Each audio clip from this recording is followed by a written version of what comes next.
सिंगरौली में अखिल भारतीय बैसवार महासंघ का महासम्मेलन संपन्न। शिक्षा, रोजगार और संगठन विस्तार पर दिया गया विशेष जोर। 1000 से अधिक समाजजन हुए शामिल। अखिल भारतीय बैसवार महासंघ का भव्य महासम्मेलन Singrauli hospital and research centre के नवीन परिसर प्रांगण वार्ड क्रमांक 41 गनियारी वैढन में गरिमामय वातावरण में संपन्न हुआ।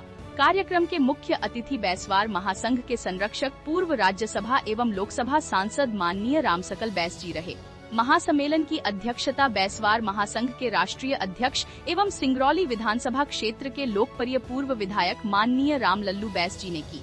कार्यक्रम में विशिष्ट अतिथि के रूप में बैसवार महासंघ के पूर्व राष्ट्रीय अध्यक्ष माननीय के.पी. सिंह जी, रॉबर्ट्सगंज के पूर्व विधायक माननीय तीरथराज बैस जी तथा वरिष्ठ नेता माननीय जगदीश प्रसाद बैसवार जी की विशेष उपस्थिति रही।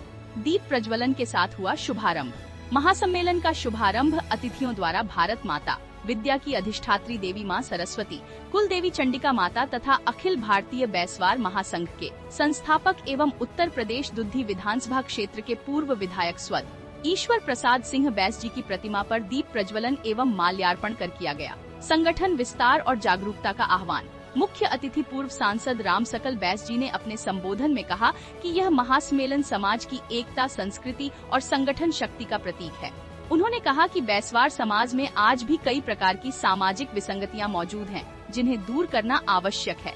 शासन की जन कल्याणकारी योजनाओं का लाभ समाज के अंतिम व्यक्ति तक पहुंचाना हम सभी की जिम्मेदारी है। उन्होंने स्वरोजगार, रोजगार और सदस्यता अभियान पर जोर देते हुए कहा कि जागरूकता के अभाव के कारण समाज आर्थिक रूप से पिछड़ा है, जिसे संगठित प्रयासों से दूर किया जा सकता है। शिक्षा को बताया समाज की रीढ़। अध्यक्षीय उद्बोधन में राष्ट्रीय अध्यक्ष एवं पूर्व विधायक रामलल्लू बैस जी ने कहा कि समाज की उन्नति का सबसे बड़ा माध्यम शिक्षा है। सभी स्वजातीय बंधुओं को अपने बच्चों को शिक्षित करने पर विशेष ध्यान देना चाहिए। उन्होंने विवाह समारोहों में होने वाले फिजूल खर्च पर रोक लगाने और दिन में विवाह संपन्न कराने का भी सुझाव दिया।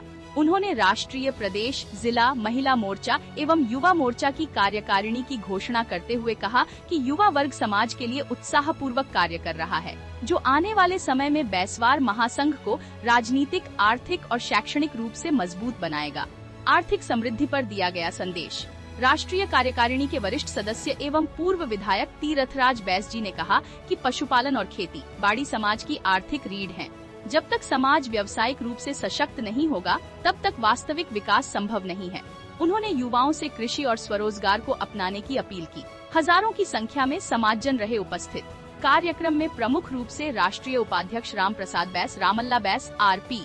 बैस, राष्ट्रीय महासचिव हरिओम कुसुमाकर, कोषाध्यक्ष जागबली बैस, सह सचिव लालता प्रसाद बैस, रामलखन बैस, कार्यालय मंत्री लखपति प्रसाद बैस, मध्य प्रदेश अध्यक्ष मोतीलाल बैस, उत्तर प्रदेश अध्यक्ष हीरालाल सिंह बैस, छत्तीसगढ़ अध्यक्ष गया प्रसाद बैस, पार्षद अनिल कुमार बैस, राजेश बैस, बद्रीनारायण बैस सहित समाज के सैकड़ों पदाधिकारी एवं लगभग 10,000 से अधिक बैसवार समाज के लोग उपस्थित रहे। महासम्मेलन समाज में नई ऊर्जा, नई दिशा और नई चेतना का संदेश देकर सफलतापूर्वक संपन्न हुआ। संघ की बैठक में आप सबका स्वागत है। मैं ये बताना चाहता हूँ कि ये आज नहीं, 80 से हमारे संस्थापक स्वर्गीय ईश्वर प्रसाद बैस थे, दुधी विधानसभा के 77 से 80 के बीच में तो ये संस्था का गठन हुआ था। तब से हर साल होता है कहीं न कहीं। इस साल बैढन में हो रहा है, इसलिए जो लोगों को ज़्यादा उत्सुकता भी है, क्योंकि बैढन क्षेत्र में चितरंगी से लेकर जिले की आबादी अधिक है, इसलिए यहाँ हमने कहा कि बैढन में ही रखा जाए। इसलिए आज आयोजन हो रहा है, जिसमें समाज के विभिन्न कुरीतियों पर चर्चा हो रही है। कोई कहता है कि नशा पत्ती करते हैं तो भाई कुछ छोड़े। अब कितना कारगर होता है वो तो बात की बात है, पर प्रस्ताव ये है शादी विवाह में दहेज न ले, दहेज की मांग न हो। इन सब चीज़ के चलते शिक्षा के जोर दिया गया है कि सभी को पढ़ाए लिखाए, अच्छे पढ़ लिख के पदों पर जाए।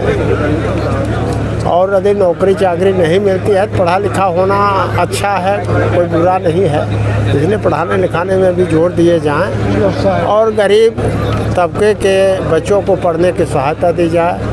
कोई एक्सीडेंट हो जाए, कोई विशेष गरीब है तो उसको सहयोग किया जाए। सम्मेलन होने का मुख्य उद्देश्य यही है समाज को जोड़ने का काम। जोड़ने का हमारा ये बहुत पुराना संगठन है।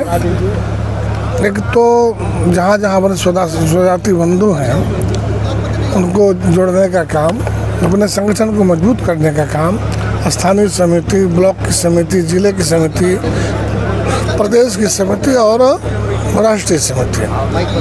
एक अभी 3 महीने का हमने समय दिया सदस्यता अभियान चलाने का। इसके बाद संगठनात्मक ताना बाना हमारा, जैसा हमने बताया, खड़ा होगा। इस सामाजिक दृष्टि से, आर्थिक दृष्टि से, राजनीतिक दृष्टि से और शैक्षणिक दृष्टि से हमारा कैसे सुधार हो, उसके बारे में यहाँ चिंतन मनन और समाज में जो विकृतियाँ हैं कैसे उसको दूर किया जाए।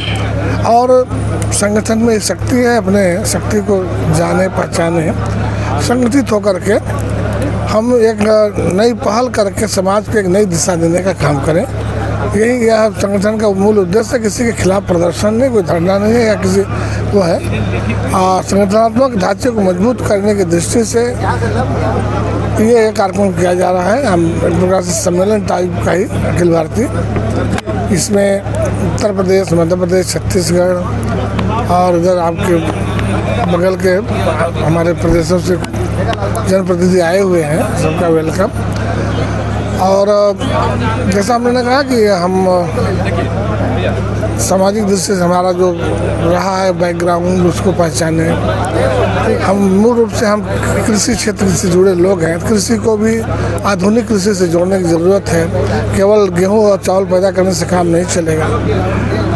जैसे मत्स्य पालन है, कहीं मुर्गी पालन है, कहीं डेयरी का है, कहीं क्या कहते हैं कि छोटे मोटे उद्योग लगा करके, कहीं राइस मिल है, कहीं से क्या कहते हैं ऑयल मिल है, कहीं का मसाले का मिल है। ऐसे हम कोई काम छोटा नहीं होता। हमारी आर्थिक स्थिति कैसे मजबूत हो, कैसे अपने पैरों पर खड़े हों। हम जब मजबूत होंगे तब अपने संगठन को भी मजबूत कर पाएंगे। शैक्षणिक दृष्टि से भी जो महिलाओं में शिक्षा की कमी थी, आज बेटी और बेटों में अंतर करने की ज़रूरत नहीं है। हमारी ये बहनें आज चंद्रयान की यात्रा कर रही हैं, सीमाओं की सुरक्षा कर रही हैं, बैंकिंग क्षेत्र में, शिक्षा के क्षेत्र में, हर क्षेत्र में हमारी ये बहनें। और काफ़ी सुधार हुआ है शैक्षणिक दृष्टि से भी, आर्थिक दृष्टि से भी सुधार हुआ है और कृषि के क्षेत्र में सुधार हुआ है। और फिर राजनीतिक दृष्टि से भी हमारी पहचान बढ़ी है। हमारे यहाँ पूर्व विधायक थे ईश्वर प्रसाद जी, उन्हीं के समय से ये संगठनात्मक ढांचा शुरू हुआ है। हमारे पूर्व विधायक 4 बार के रावत सिंह तीर्थराज जी हमारे इस सम्मेलन में हैं। आपके सिंगरौली के विधायक श्रीमान राम लल्लू जी हमारे संघ के अध्यक्ष हैं। और मैं स्वयं 3 बार लोकसभा रहा हूँ और अभी 2018-2024 तक राज्यसभा सदस्य रहा हूँ। राष्ट्रपति द्वारा मनोनीत रहा हूँ, आप जानते हैं। और बड़ी गर्व की बात है कि एक सामान्य किसान के बेटे को राष्ट्रपति द्वारा मनोनीत किया गया। 12 लोग पूरे देश से मनोनीत होते हैं। शिक्षा और क्या कहते हैं सामाजिक उनका वो है, क्या कहते हैं संगीत, कला, संगीत, खेल जगत, फिल्मी जगत, ऐसे लोग सेलेक्ट होते हैं। तो ये हम लोगों के लिए बड़े गर्व का विषय है। हम अपना जीवन सुधारें, कैसे हम राजनीतिक दृष्टि से भी हमारी पहचान बने, इसी पर चर्चा और एक पॉजिटिव वो लेकर के हम समाज को आगे बढ़ाने की दिशा में पहल कर रहे हैं। हमारा किसी के खिलाफ प्रदर्शन नहीं है, न कोई धरना है, न कोई वही है। हम चाहते हैं कि हमारे समाज का कैसे विकास हो, समाज में कुरीतियाँ कैसे दूर हों, हम अपने पैरों पर खड़ा अपने आप को जाने।